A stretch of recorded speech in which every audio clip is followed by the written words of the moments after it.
Hello नमस्कार दोस्तों, एक बार फिर स्वागत है आपका मेरे यूट्यूब चैनल पर। दोस्तों, कई बार कई ऐसे व्यक्ति अप्रोच करते हैं जिनके खिलाफ कोई कानूनी कार्रवाई हुई होती है, लेकिन उनके पास वकील की फीस देने को और कोर्ट के अन्य खर्चे देने के लिए पैसे नहीं होते। या कई बार कुछ व्यक्तियों को कोर्ट के अंदर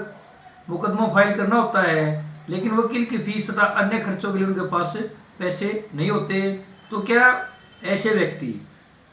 कोई मुकदमा लड़ नहीं सकते या कोर्ट में बिना पैसों के केस फाइल नहीं कर सकते? आज की वीडियो में हम यही चर्चा करेंगे।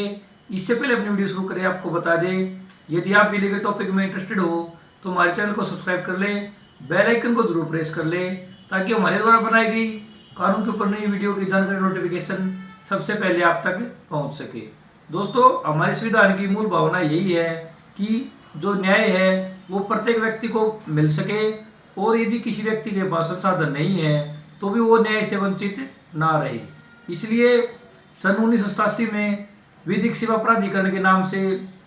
एक प्राधिकरण बनाया गया है, जिसका उद्देश्य है उन सभी व्यक्तियों को जिनके पास वकील की फीस या कोर्ट के अन्य खर्चों के लिए पैसे नहीं हैं, उन सबको न्याय दिलाने के लिए उसका गठन किया गया है। दोस्तों, जो विधिक सेवा प्राधिकरण है उसको 3 स्तर पर बनाया गया है। राष्ट्रीय स्तर पर राष्ट्रीय सेवा प्राधिकरण, और राज्य स्तर पर राज्य सेवा प्राधिकरण, और हर जिले के स्तर पर जिला सेवा प्राधिकरण का गठन किया गया है, जिसमें हर स्तर पर कुछ वकीलों का पैनल बना दिया जाता है। और वो वकील जो जिस लेवल पर भी किसी गरीब व्यक्ति का कोई केस फाइल होता है और उनका लड़ना होता है, तो उस स्तर पर उन व्यक्तियों की पैरवी करते हैं जिसके पास या तो पैसे नहीं होते या उनके पास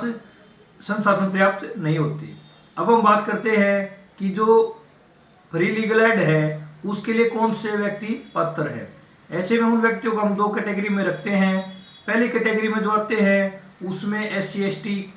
समुदाय के लोग, महिलाएं, बच्चे और वो सभी व्यक्ति जो मानसिक रूप से जिनका मानसिक रूप से ठीक नहीं है। इसके अलावा जो दूसरी कैटेगरी है उसमें वो सभी व्यक्ति जो गरीबी नीचे रेखा से नीचे जीवन यापन करते हैं, या उनके पास उनकी जो इनकम है वह इतनी नहीं है कि वो वकील की फीस या अन्य जो खर्चे हैं उनको वहन कर सके। दोस्तों, वो व्यक्ति जिसके खिलाफ कोई कानूनी कार्रवाई होती है या जिसको कोर्ट के अंदर अपना केस फाइल करना होता है, वो उसी स्तर के जहाँ पर उसका केस फाइल होता है वहाँ की कोर्ट में अप्रोच करता है, और वहाँ पर जो भी विधिक सेवा प्राधिकरण है वहाँ पर एक रिटन में एप्लीकेशन एफिडेविट के साथ लगाते हैं, और उनको जिस चीज़ के लिए वकील चाहिए होता है उसके लिए एप्लीकेशन लगाते हैं। उसके बाद वहाँ का विधिक सेवा प्राधिकरण उनके एप्लीकेशन के तथ्यों की जांच करता है, और उसको पात्र पाए जाने पर उनको एक वकील मुहैया करा देता है जो उन सब की कार्रवाई को ऐसे ही देखते हैं जैसे सामान्य के सामने आप कोई वकील हायर करते हो। दोस्तों, इसके अलावा दूसरा ऑप्शन ये हो सकता है जब भी किसी अभियुक्त को कोर्ट में लाया जाता है और वो कोर्ट के सामने अपना पक्ष ये रखता है कि उसके पास वकील को करने के लिए अन्य खर्चों के लिए पैसे नहीं हैं, तो उस कोर्ट का जज भी उस व्यक्ति के लिए एक वकील अपॉइंट करने के लिए